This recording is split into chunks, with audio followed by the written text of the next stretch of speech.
सभी बहनों को राम राम। आप सबका स्वागत है। आज मैं आपके लिए 28वां अध्याय वैशाख महात्म का लेकर के आई हूँ। बोल गणेश भगवान की जय हो। बोलो वैशाख महात्म्य की जय हो। 28वां अध्याय शुरू। प्राचीन काल में राजा बलि और इंद्र में घोर युद्ध हुआ। इंद्र बलि को जीत फिर पृथ्वी पर उतथ्य ऋषि के आश्रम में गया। वहाँ जाकर उसकी मंदगामिनी गर्भिणी पत्नी को सोते हुए देखकर इंद्र काम के वशीभूत होकर बलपूर्वक उसके साथ भोग करने लगा। तब गर्भस्थ बालक ने अपने पैरों से योनि मार्ग को ढक दिया, जिससे इंद्र का वीर्य पृथ्वी पर गिर गया। इस पर इंद्र ने क्रोधित होकर शिशु को श्राप दिया कि तू इस कर्म के करने से जन्मांध हो।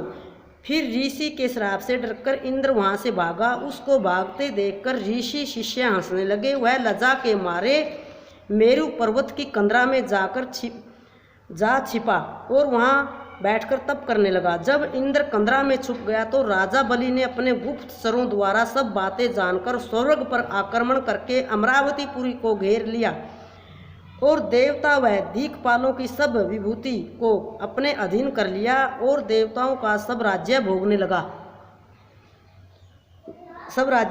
लगे। तब अग्नि आदि सब देवता दैत्यों से दुखी होकर बृहस्पति जी के पास गए और उनको सब वृत्तांत सुनाया और कहा कि राजा, बिना हम सब देवता अनाथ हो गए हैं।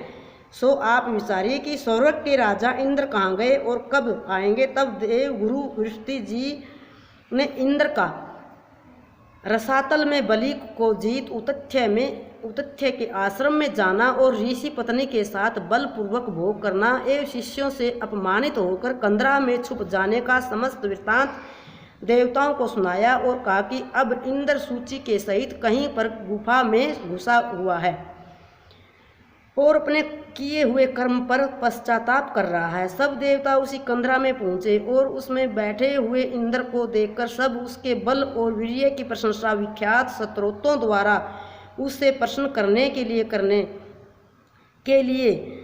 करने लगे। सब देवता कहने लगे कि हे देवताओं के स्वामी, आपके बिना दैत्यों ने हमें बड़ा क्लेश दिया है। हम स्थान भ्रष्ट हो फिर रहे हैं। अब आप चलकर शत्रुओं का दमन करो।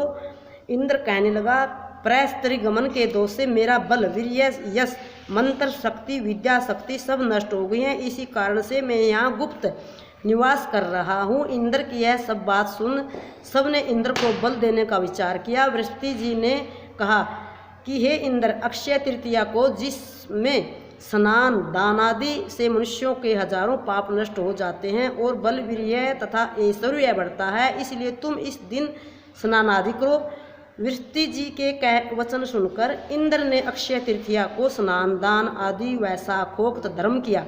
इस भक्ति देने वाले धर्म कार्य से उनके बल, वीर्यादि सब पूर्ववत बढ़ गए तथा प्राय स्त्री गमन दोष भी नष्ट हो गए। तब वह पूर्ववत हो गया और दैत्यों को जीत उसने अपना अधिकार प्राप्त कर अमरावतीपुरी में प्रवेश किया। तभी से वह अक्षय तृतीया जगत में प्रख्यात है। बोल वैशाख महात्म्य की जय हो।